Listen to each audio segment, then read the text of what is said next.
Hello, bienvenue dans le journal intime du succès. Je suis Mavic Bright, Mindset et Success Coach, mère de famille nombreuse, chef d'entreprise. Je t'emmène dans les ups, les downs, les questions, les doutes, les changements, les réflexions que tu auras au fur et à mesure que tu réaliseras ta vision du succès. Ici, tu as le droit d'être indécemment ambitieuse, ne pas toujours comprendre ce que tu ressens, mais de kiffer en te réalisant. Hello! Alors, voici un de ces épisodes que j'ai du mal à faire parce que c'est un épisode vraiment journal intime. J'ai beaucoup hésité à le faire et puis en voyant vos réactions face au réel que j'ai publié hier dans lequel j'explique par où j'en suis passée avant d'avoir la vie que je rêvais, je me suis dit que cet épisode allait être une source d'espoir, de motivation, un rappel pour toutes celles d'entre vous qui ont des objectifs, des rêves fous et qui ont l'impression que jamais ça ne se réalisera. Alors, ce que je vais vous raconter va beaucoup être lié à mon parcours pour arriver à avoir une famille nombreuse, mais s'il vous plaît, pendant que vous m'écoutez, je voudrais que vous alliez au second degré. Cet épisode n'est en aucun cas un épisode qui est destiné aux femmes qui ont du mal à avoir des enfants. Il s'adresse à celles qui ont du mal à avoir des enfants, mais il s'adresse aussi à celles qui veulent avoir un business, mais qui ne se sont pas encore lancées, à celles qui veulent avoir un business florissant, mais dont le business, pour l'instant, a des performances désastreuses. Il s'adresse à celles qui veulent vivre dans sa maison qu'elle a achetée, mais dont la construction est en train de s'étendre et de s'allonger et que ça fait plus de 5 ans qu'elle attend. Donc, l'idée, c'est vraiment que vous vous serviez de ce que je vais vous raconter pour revisiter le sens de ce que vous visez, de ce que vous vivez et ouvrir votre champ des possibles. Hier, nous étions dimanche et je suis allée me balader avec ma famille. Alors, avant d'aller me balader, j'ai fait ce que je fais le dimanche. Je me suis occupée du linge, je me suis occupée de coiffer ceux qui avaient besoin d'être coiffés. Je me suis occupée de préparer les lunchs pour qu'ils aillent à l'école aujourd'hui. J'ai plié des vêtements, j'ai lavé des vêtements, j'ai rangé les parties de ma chambre ou de ma salle de bain que je trouvais un peu en bazar. Et puis quand tout ça a été fait, je suis allée dire à mon époux, c'est bon, je suis prête, on peut aller se balader. Alors là déjà, j'aimerais attirer votre attention parce que il y a quelque chose d'extrêmement parlant, c'est le fait que très souvent, on attend d'avoir fait tout ce qui est indispensable, tout ce qu'on doit faire, tout ce qui est attendu de nous avant de profiter. J'aurais aussi pu dire, je suis prête à partir en balade en début de journée et ce que j'avais à faire aurait quand même été fait. Et la vérité, c'est que même si ça n'avait pas été fait hier, ben, ça aurait été fait aujourd'hui ou alors tout au long de la semaine par petites tâches. Je voudrais vraiment attirer votre attention sur ça, sur cette espèce de tendance qu'on a à croire qu'il faut mériter le repos, mériter le bonheur, mériter le succès, mériter ce qu'il y a de bien. Vous méritez tout. Vous arrivez sur un terrain en méritant tout. Dieu a voulu que vous soyez là, en fait. Quand vous arrivez là, juste parce que vous êtes vous, en fait, vous n'avez pas besoin d'en faire plus pour avoir ce dont vous rêvez, tout ce dont vous rêvez est légitime. Et donc, on est parti, on est tous montés sur nos vélos pour aller se balader. Et alors, je le dis souvent, je me moque souvent gentiment de moi. Moi, j'ai un niveau poussin à vélo. Donc, quand je démarre, mon guidon part dans tous les sens, le temps que je trouve mon équilibre, alors que mes enfants filent comme des fusées derrière leur papa et leur papa adore vraiment le vélo. Et moi, il y a très peu de temps que je me suis mise au vélo et je me suis mise au vélo pour être tout à fait honnête parce que je voulais apprendre à mon petit dernier à faire du vélo. Je n'ai jamais appris à aucune de mes filles à faire du vélo. Mon beau-père s'en est occupé pour moi. Et nous sommes partis. Donc, il y a toute une partie du trajet qu'on fait dans comment dire, dans des zones résidentielles jusqu'à arriver au parc, au sentier de randonnée. Et je vous dis ça, je vous parle et je sens physiquement la gratitude qui m'envahit. J'ai passé mon temps, j'étais la dernière, donc lui ouvrait la marche, c'était le papa canard. Il y avait les canetons au milieu et je fermais la marche. Donc je les voyais devant moi. Et j'ai passé tout mon temps à pédaler en me disant, Seigneur, Seigneur, c'est la vie pour laquelle j'ai prié. J'ai prié de toutes mes forces pour cette vie-là. Je me répétais tour à tour, c'est la vie pour laquelle j'ai rêvé, j'ai prié, et c'est la vie dont j'ai rêvé. Et une voix dans ma tête disait, j'ai jamais pensé qu'un jour je serais le genre de femme qui prendrait un vélo pour aller se balader parce que je me vois plutôt comme sédentaire. J'aime les loisirs à la maison. Mais qu'est-ce que c'est agréable en fait, ces choses qu'on fait tous ensemble, les entendre s'émerveiller.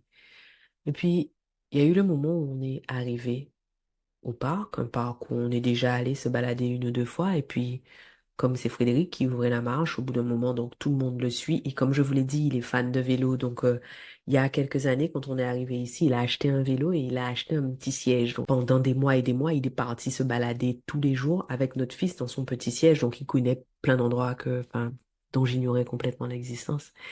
Et nous voilà donc embarqués sur un sentier de randonnée et on arrive à la plage, à la marina. Je vis à Toronto, hein, donc la plage, ça a quelque chose de terriblement exotique à la marina, mais des plages du lac Ontario, il y a tous ces gens qui se baladent. Et plus je roule, plus je me dis, c'est le genre de dimanche que je veux, c'est le genre de dimanche qui me remplit pour ma semaine entière. Tout le travail, tout l'engagement, tous les choix compliqués que j'ai eu à faire, je les ai faits pour vivre ces moments-là. Mais pendant que je me dis, c'est ce que je veux, c'est ce dont j'ai toujours rêvé, il y a une partie de mon cerveau qui dit aussi, je ne peux pas m'empêcher d'être un coach, je suis ce que je suis. Il y a toute cette partie de mon cerveau qui dit, reste présente. Là, tu es en train de vivre le moment dans ta tête. Reste présente, sans l'air sur toi, sans tes jambes qui pédalent. Écoute les mouettes, écoute les cris des enfants, écoute les vélos qui dérapent sur le sentier. Et tout l'intérêt de cet épisode, c'est de vous dire que très souvent, on voit le point d'arrivée de l'autre et on ignore tout de la route. Alors, je vais vous ramener au point de départ. Il y a des années et des années, alors que je voulais ardemment un enfant, j'étais enceinte. À cette époque, j'avais une petite Clio. Je vais au boulot et je suis prise de douleurs, mais de douleurs violentes en fait. Pendant tout le trajet, j'ai ces douleurs violentes dans mon utérus. Mais les douleurs sont tellement violentes que j'ai mal à tout l'arrière de la jambe et que j'ai mal jusqu'aux orteils en fait. La douleur est insupportable. Je finis par arriver sur le parking et j'appelle ma cousine qui à l'époque était la gynéco qui me suivait. Et je lui dis, je pense que j'ai un problème. J'ai mal. J'ai mal. Je suis en larmes tellement j'ai mal. Elle me dit, OK, il faut que tu viennes au cabinet. Viens au cabinet immédiatement. Je vais au cabinet et je m'assois dans la salle d'attente. Et il y a, enfin, des femmes, beaucoup de femmes dans la salle d'attente. Et donc, comme toutes ces femmes sont là en train d'attendre, elles sont comme moi, elles sont enceintes, j'attends patiemment. Mais je vous en parle, j'ai les larmes aux yeux. Mais la douleur est là, la douleur est lancinante. La douleur est tellement lancinante que je meurs d'envie d'aller aux toilettes, mais je peux pas me lever, je peux pas marcher.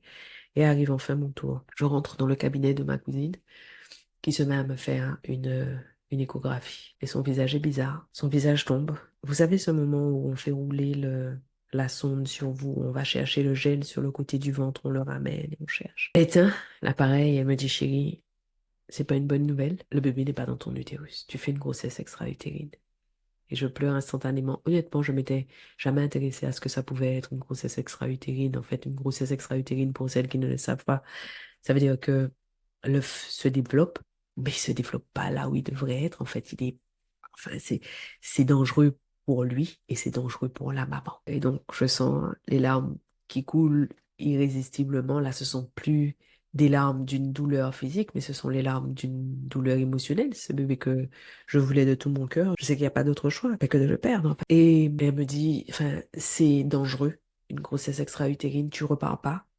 Tu ne prends pas ta voiture, je vais appeler l'ambulance et on va t'évacuer. Donc là, je me dis, OK, c'est encore plus grave que ce que j'avais imaginé. Et à ce moment, je vivais en Guadeloupe et les brancardiers sont en grève au centre hospitalier. Donc 80% des interventions chirurgicales qui étaient programmées ont été annulées puisqu'il n'y a pas de brancardier pour conduire les malades au bloc.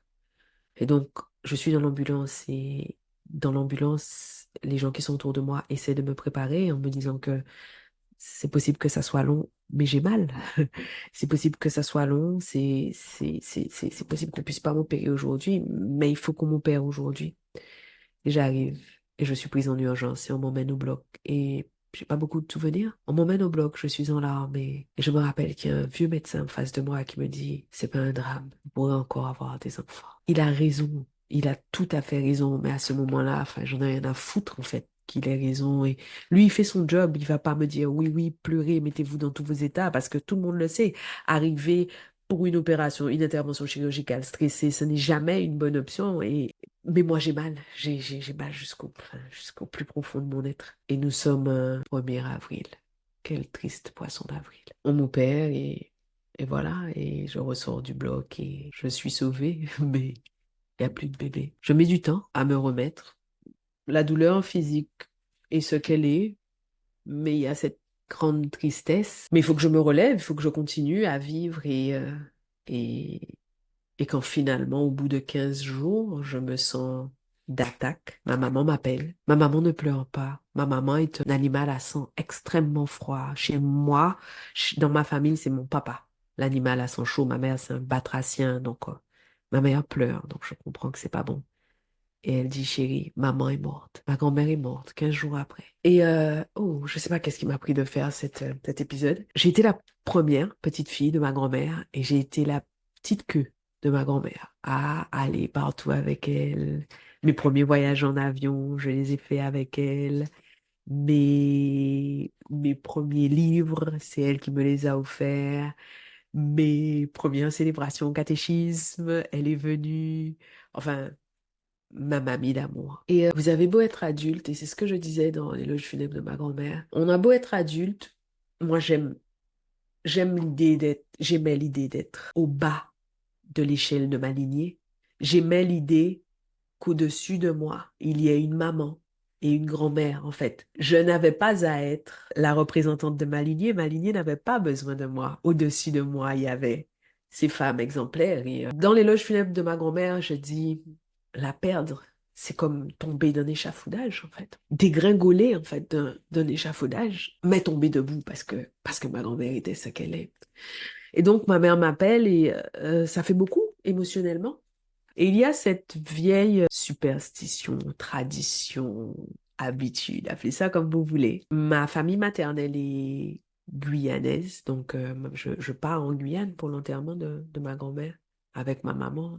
Et je pense que c'est antillo-guyanais comme croyance, mais j'en sais rien en tout cas. Les cousines de ma maman disent à ma maman et me disent, quand quelqu'un meurt, la tradition veut qu'on lui confie notre rêve le plus précieux et que cette personne intercède en notre faveur. Honnêtement, je n'ai pas questionné la tradition parce que j'avais tellement mal et que me dire sa mort servira à quelque chose, sa mort aura un sens, lui confier le rêve, donner un sens en fait à sa mort, c'est ce que j'ai fait. Et ce que j'ai confié à ma mamie, c'est mamie, je veux juste du bonheur en famille.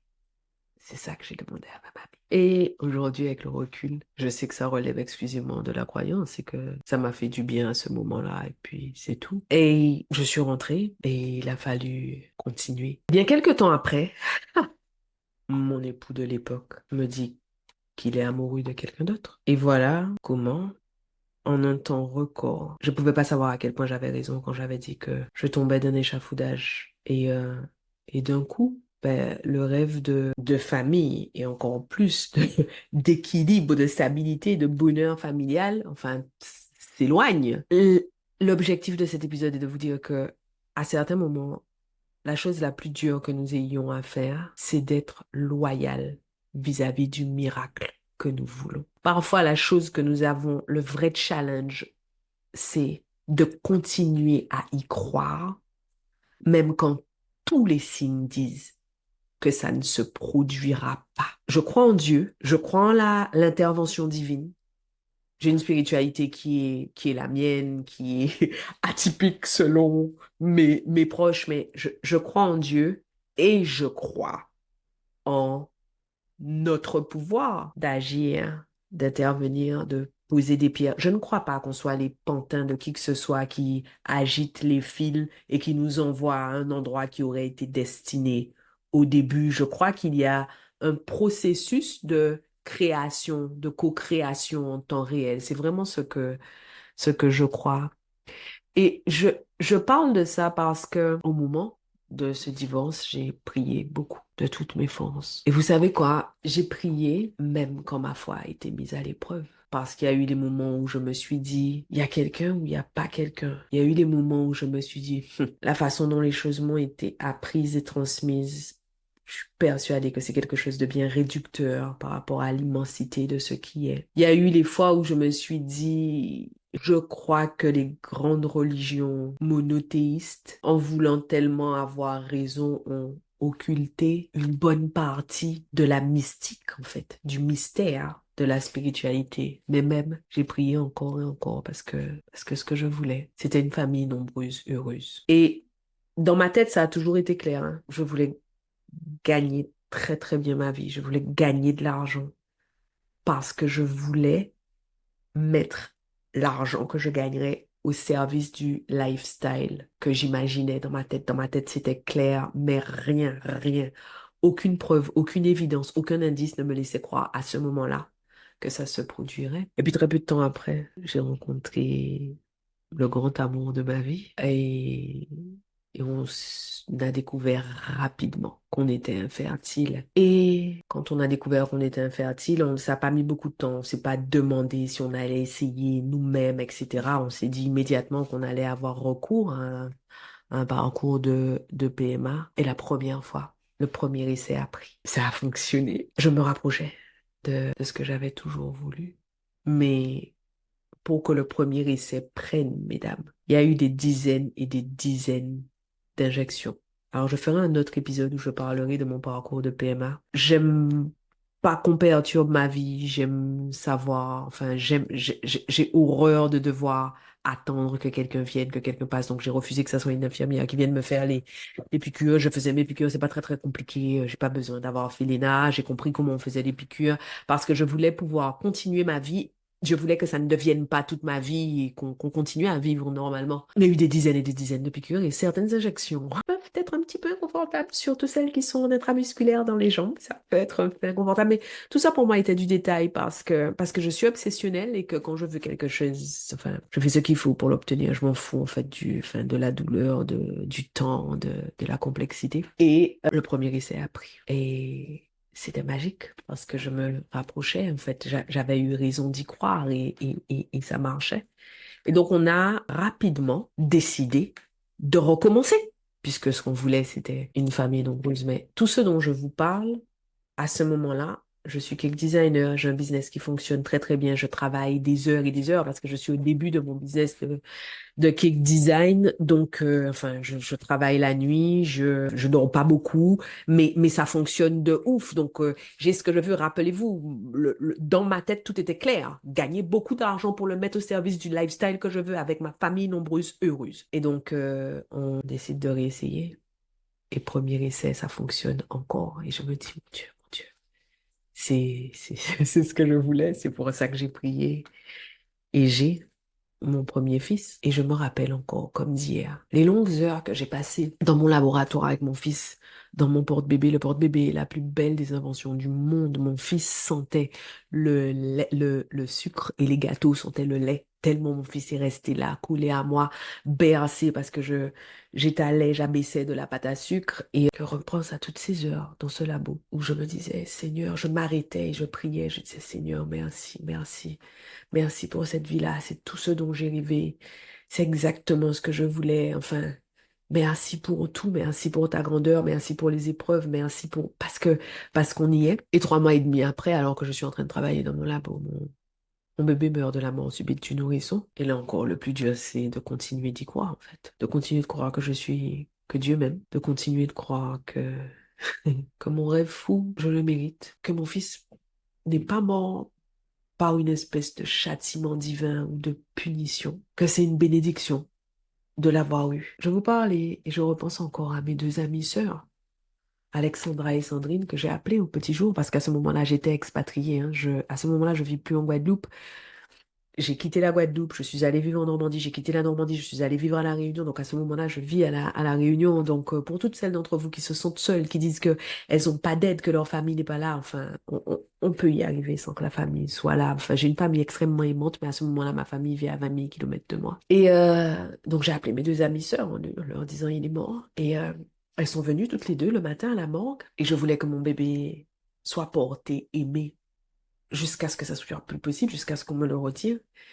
Et donc, on se les passait dans les bras, les unes après les autres, à tour de rôle, pour qu'il reste sur le cœur de l'une d'entre nous. Et j'ai continué à travailler. Je n'ai suspendu aucune commande. Excusez-moi, j'avais pas prévu de pleurer. Je n'ai suspendu aucune commande. J'ai honoré les clients, les commandes que les clients m'avaient faites. Et je pense qu'à ce moment-là, tout le monde aurait pu comprendre que j'annule, en fait. Mais je ne l'ai pas fait. Et c'est même aller plus loin que ça. Une de mes clientes de l'époque, Memouna, qui est devenue ma grande amie, elle m'appelle un jour. Elle me dit, tu sais quoi, tu es capable, tu te sens capable de faire mon gâteau? Je lui dis, bien sûr. Si j'en étais pas capable, je crois qu'elle me dit ça en Guadeloupe. Elle me vous voit encore et je lui dis, bien sûr que j'en suis capable. Si j'en étais pas capable, j'aurais annulé, je t'aurais fait signe. Et je le savais. Quelques personnes m'ont dit que je ferais mieux de décommander et de passer par un autre cake designer que toi. Et j'ai répondu à tout le monde, elle est guadeloupéenne, hein. C'est le genre de femme qui avance. Mais je vais lui demander quand même. Et c'est l'une des raisons pour lesquelles on est tellement amis. Parce que toutes les personnes qui m'ont confirmé activement leur confiance à ce moment-là m'ont aidé à continuer. Il y a eu évidemment des personnes qui m'ont appelé, qui au dernier moment m'ont dit non, non, on ne veut plus travailler avec vous. Si c'était arrivé avec l'intégralité de mon carnet de commandes, peut-être que j'aurais perdu pied. Et je vous ai pris l'exemple de Memouna parce que parfois on ne se rend pas compte que on a de petits signes sur notre route. Quand on doute, on a ces toutes petites choses sur notre route qui nous rappellent que ça vaut la peine de continuer d'y croire, qui nous rappellent qu'il y a quand même des choses extraordinaires, en fait, quelle que soit l'intensité, la profondeur, la noirceur de la douleur par laquelle vous passez, il y a quand même, en fait, il y a des étincelles. Il faut juste qu'on y soit attentive. Et quelques temps après, mon business va très, très bien. Enfin, c'est bluffant. Tout va bien. À ce moment-là, j'ai d'ailleurs plusieurs business. Tout va bien. J'achète une maison dont je tombe complètement amoureuse à La Réunion. Je me dis, mes enfants seront heureux là. Et on décide de réessayer pour avoir un autre enfant. Et le gynécologue m'appelle en me disant qu'il y a un problème avec mon frottis et que les cellules qu'on a trouvées dans mon utérus sont ce qu'on appelle des cellules précancéreuses. Ok, il faut me couper un petit morceau du col de l'utérus. Je vais tranquillement, je fais mon intervention, je continue de travailler. À ce moment-là, j'ai un pop-up store dans un carrefour. On m'opère le matin, je perds des litres de sang. Mais l'après-midi, je suis dans mon pop-up et je fais mon boulot. Et 15 jours après, on m'appelle en me disant, on est désolé, en dépit de l'intervention, il y a encore des cellules. On doit encore m'opérer et on m'opère 3 fois. Au bout de la troisième fois, ça va, je vais bien. Et on peut recommencer les tentatives. Premier essai ne prend pas, c'est la première fois que ça nous arrive. Deuxième essai, je fais une fausse couche. Troisième essai, c'est un œuf clair. Il faut que je passe au bloc pour qu'on me l'enlève. Quatrième essai, je vais pratiquement jusqu'à 4 mois avec mon petit bébé. Je vois le gynéco un vendredi. Le lundi, je retourne dans son cabinet. Son visage est tout bizarre. Frédéric regarde l'écran et notre bébé est couché au fond de mon utérus. Il bouge plus. C'est fini. Il est mort. Là encore, intervention chirurgicale. On finit par faire un autre essai. Et vous savez quoi? Le médecin m'appelle le 8 février. Le 8 février étant l'anniversaire de mon fils qui est mort. Et me dit, vos analyses sont bonnes, on peut refaire un essai. Et là, je dis à Frédéric, cette fois-ci, on va passer. Cette fois-ci, c'est notre bébé, tu vas voir. Et ça passe. Mais à ce moment-là, je viens de créer ma Big Right. J'ai ce blog qui a un succès de dingue. Je viens de me lancer sur Instagram et je suis un peu submergée par tous les retours que j'ai. Je ne sais pas encore bien comment je vais m'y prendre avec ce nouveau business. Et j'ai mon garçon. Je fais ma première conférence avec mon petit gars, tout petit, minuscule, dans son maxi-cosy. Je me rappelle qu'à la fin de ma grossesse, je dis à mon époux, pour celui-là, on y va tous les deux, sans péridurale ni quoi que ce soit, parce qu'il est possible que ce soit le dernier, celui-là. Et je vous dis que je deviens coach au moment où j'accouche. de mon petit Isaiah. Je vous dis ça pour toutes les fois où vous allez vous dire que vous avez un bébé, vous pouvez pas lancer un business. Vous avez un bébé, vous pouvez pas vous lancer dans quelque chose de nouveau. Bien sûr que vous pouvez.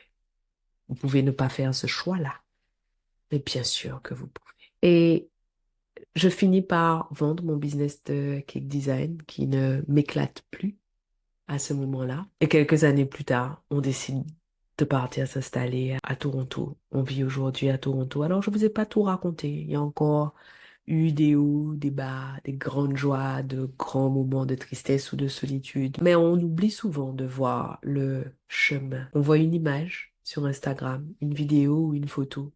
Et on se dit, c'est tellement simple. Le bonheur, c'est un choix, c'est un engagement. Et parfois, le préalable au choix et à l'engagement, c'est de continuer d'y croire, mais même quand tous les signes nous disent que ça ne se produira pas. Je vous répète que l'objectif de cet épisode n'est pas uniquement de réconforter celles qui rêvent de maternité mais qui n'y sont pas encore parvenues. L'objectif de cet épisode est de vous rappeler que quel que soit ce que vous voulez, le chemin par lequel vous y arriverez ne sera peut-être pas celui que vous imaginez. Parfois devant vous, il n'y aura que des voies sans issue. Parfois, la seule chose que vous connaîtrez, c'est la prochaine étape. Parfois, le si peu d'énergie que vous aurez servira juste à vous faire vous lever le matin, mais ça suffit. On n'a pas besoin d'être tous les jours au top. On a juste besoin de faire un petit pas, puis un petit pas, puis un petit pas. Je vous laisse là, avec tout mon amour, avec tout l'espoir que je peux partager avec vous. Et si cet épisode vous a plu et que vous savez qu'il pourrait aider une de vos amies d'amour, partagez-le lui. J'y crois pas, c'est déjà terminé, on se laisse là. Merci de m'avoir accordé votre temps. Pensez à vous abonner à ce podcast et à me laisser une revue. Et au cas où vous vous demanderiez quel intérêt vous auriez à vous abonner à ce podcast et à laisser une revue, en plus du fait que vous seriez toujours notifié de l'arrivée de nouveaux épisodes, si vous vous abonnez, ce podcast aura de plus en plus de succès. Et s'il a de plus en plus de succès, ce que les ambitieuses comme vous et moi pensons sera de plus en plus répandu. Et si c'est de plus en plus répandu, on va créer un monde de femmes puissantes. Rêvons ensemble d'un monde dans lequel le succès des femmes est normalisé. Un monde dans lequel aucune ne prend ombrage de la puissance de l'autre. Voilà à quoi ça servirait que vous vous abonniez et que vous laissiez une revue. Je serai contente de vous voir sur mon Instagram. D'ici là, à bientôt au prochain épisode.